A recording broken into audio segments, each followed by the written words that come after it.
আমার কথা শুনবার জন্য আপনাদের স্বাগত জানাই।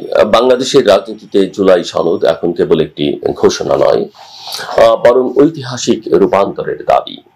2024 সালের গণ অভ্যুত্থান, যা ছাত্রদের হাত ধরে শুরু হয়ে এক সর্বব্যাপী জন আন্দোলনের রূপ নেয়, সেই ছাত্র জনতার অভ্যুত্থানকে সাংবিধানিক স্বীকৃতি দেওয়ার প্রশ্নে যে রাজনৈতিক কসরত চলছে, তা আজ এক অদ্ভুত জটিলতা ও দ্বিধার প্রতীক হয়ে দাঁড়িয়েছে। অন্তর্বর্তী সরকারের পক্ষ থেকে বহু আশ্বাস এবং প্রচেষ্টার পরেও এই সনদ এখনো আলোর মুখ দেখেনি। একদিকে সরকারের তরফে খসড়া তৈরি করে রাজনৈতিক দলগুলোকে পাঠানো হয়েছে, অন্যদিকে বিএনপি, এনসিপি, জামায়াত, এমনকি ইসলামী আন্দোলনের মতো দলগুলো বিভিন্ন শব্দগত ও সাংবিধানিক যুক্তি তুলে ধরে আপত্তি জানিয়ে চলেছে।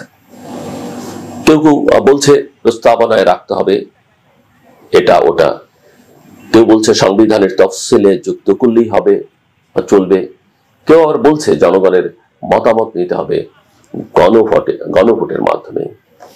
এই দাবি দেওয়ার মধ্যেই আটকে আছে সেই ঘোষণাপত্র, যেটি ছিল এক রক্তাক্ত ইতিহাসের প্রতিচ্ছবি।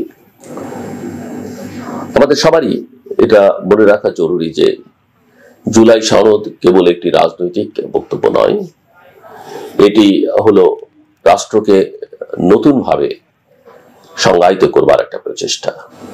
কিন্তু এই প্রচেষ্টা এখন বিবিধ রাজনৈতিক পক্ষের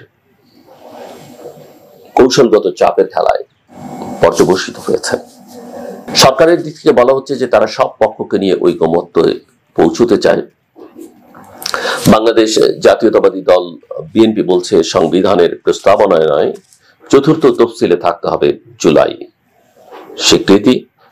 আর এনসিপি বলছে প্রস্তাবনায় না থাকলে তার গুরুত্ব থাকবে না, বরং আগামীতে এটিকে রাষ্ট্রদ্রোহ হিসেবেও দেখা হতে পারে। এই বিতর্কের মধ্যে একটা বিষয় স্পষ্ট, পক্ষগুলো নিজেদের রাজনৈতিক ভবিষ্যৎ নির্ধারণ করতে চাইছে জুলাই সনদের অবস্থান দিয়ে।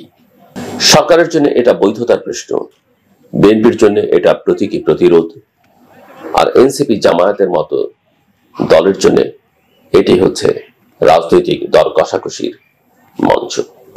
এমন এক প্রেক্ষাপটে যখন জনগণের মধ্যে আশা তৈরি হয়েছিল যে অন্তর্বর্তী সরকারের অধীনে অবশেষে এটি গ্রহণযোগ্য নির্বাচন হবে, তখনই আবার পুরনো সংকটগুলো নতুন মোড় নিচ্ছে। বিএনপি স্পষ্ট জানিয়েছে তারা ফেব্রুয়ারির মধ্যে নির্বাচন চায় এবং এ নিয়ে আর দেরি সহ্য করবে না। অথচ অন্য রাজনৈতিক দলগুলো, বিশেষ করে এনসিপি এবং জামাত এবং ইসলামী আন্দোলন, এখনো বিচার এবং সংস্কারের অগ্রগতির উপর নির্ভর করে নির্বাচন হোক কিনা সে বিষয়ে মুখ খুলছে। এই দলগুলোর বক্তব্য শুনলে মনে হতে পারে নির্বাচন নয়, তারা এখন সংস্কার ও বিচারকেই সামনে রেখে নিজেদের অবস্থান নির্ধারণ করছে। অনেকে বলছেন এটি একটি কৌশল, যাতে করে নির্বাচন প্রলম্বিত হয় এবং এর ফাঁকে রাজনৈতিক শক্তি গুছিয়ে নেওয়ার সুযোগ থাকে। বিশেষ করে যেসব দল মনে করে অবাধ নির্বাচনে তারা সুবিধাজনক অবস্থানে নেই, তাদের জন্য এই বিলম্বই হতে পারে রাজনৈতিক অস্তিত্ব রক্ষার পথ। এদিকে বিএনপি যখন নির্বাচনের জন্য আগ্রহী এবং ডেডলাইন হিসেবে ফেব্রুয়ারিকে ধরে এগুতে চায়, তখন তাদের এক সময়ের মিত্র জামায়াত বলছে এখনো লেভেল প্লেইং ফিল্ড হয়নি, প্রশাসন এবং পুলিশ এখন বিএনপির নিয়ন্ত্রণে। ইসলামী আন্দোলন বলছে থানা থেকে আসামি ছিনিয়ে নেওয়া হচ্ছে, এই পরিস্থিতিতে সুষ্ঠু নির্বাচন সম্ভব নয়।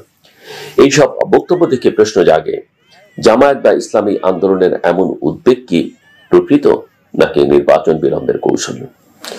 অনেকেই বলছেন এ দলগুলো জানে বিএনপি ক্ষমতায় এলে তাদের জন্য জায়গা আরো সংকুচিত হবে, তাই এখন তারা সময় নিচ্ছে ইসলামপন্থীদের ভোট ভাগ না হয়ে যেন এক জায়গায় থাকে, সেটাই তাদের প্রাথমিক লক্ষ্য। সাধারণত বাংলাদেশের রাজনীতিতে দুটো দল, বাংলাদেশ জাতীয়তাবাদী দল বিএনপি এবং আওয়ামী লীগ, জনভিত্তিক রাজনীতির কেন্দ্রস্থলে অবস্থান করে।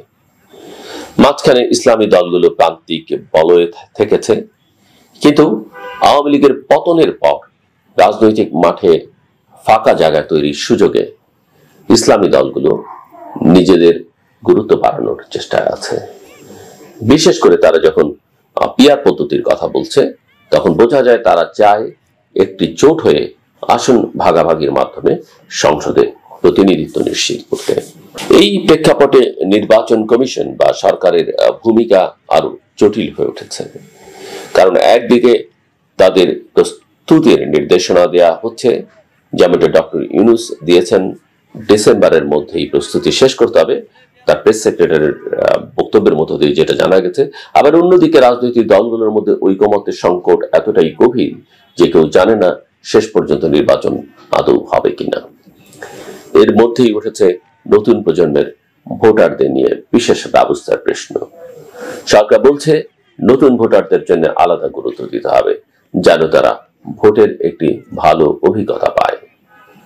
কিন্তু সমালোচকরা বলছেন এটি অপ্রয়োজনীয় এক গিমিক, যা নির্বাচন ব্যবস্থার বিশ্বাসযোগ্যতার ঘাটতি ঢাকতে চেষ্টার অংশ।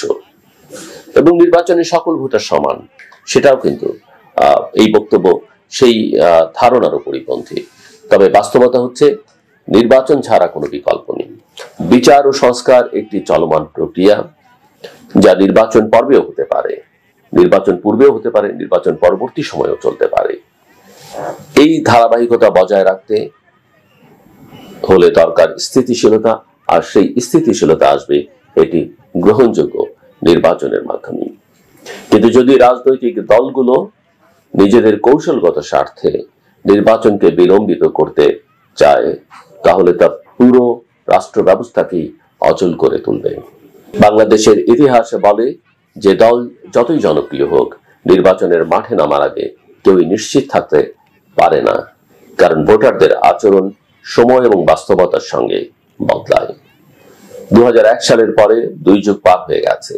যে প্রজন্ম এখন ভোট দিবে তারা কখনোই ভোট দেয়নি। তাদের মন জয়ের জন্য পুরনো হিসাব নিকাশ, পুরনো জনপ্রিয়তা এবং অথবা দলীয় পরিচয় যথেষ্ট নয়। তাদের দরকার ভবিষ্যতের ভিশন। এই ভিশন বাস্তবায়ন করা কারা এগিয়ে থাকবে সেটি নির্ধারণ করবে অবাধ নির্বাচন। যদি সেই নির্বাচন না হয় অথবা বিলম্বিত হয়, তাহলে জনগণের আস্থা হারাবে কেবল একটি সরকার নয়, বরং গোটা রাজনৈতিক ব্যবস্থাই। এই মুহূর্তে সবচেয়ে জরুরি হলো জুলাই সনদ নিয়ে দ্রুত ঐকমত্য তৈরি করা। এটা শুধু অতীতকে সম্মান জানানোর জন্য নয়, ভবিষ্যতের পথ চলাও অনেকাংশে এই ঘোষণার ভাষা ও অবস্থানের উপর নির্ভর করছে। আর সেই ভবিষ্যতের দিশা দিতে হলে সব কৌশল, সব দোলাচল ও দলীয় স্বার্থের ঊর্ধ্বে উঠে নির্বাচন আয়োজন করতে হবে, স্বাধীন, সুষ্ঠু ও গ্রহণযোগ্য নির্বাচন। নইলে গণতন্ত্রের আরেকটি দুঃস্বপ্নই জাতিকে গিলে ফেলবে। শেষ করবার আগে বলি, সময় মতো কথা বলা এবং সময় মতো চুপ থাকা এটাও একটা শিল্প। সব সময় কথা বলতে নেই, সব সময় চুপ থাকতে নেই। আপনার কথায়, আচরণে, প্রকাশে শালীনতা থাক এবং এটাই হোক পরিবর্তনের সূচনা। আমার কথা শুনবার জন্য আপনাদের অসংখ্য ধন্যবাদ। আপনাদের সবার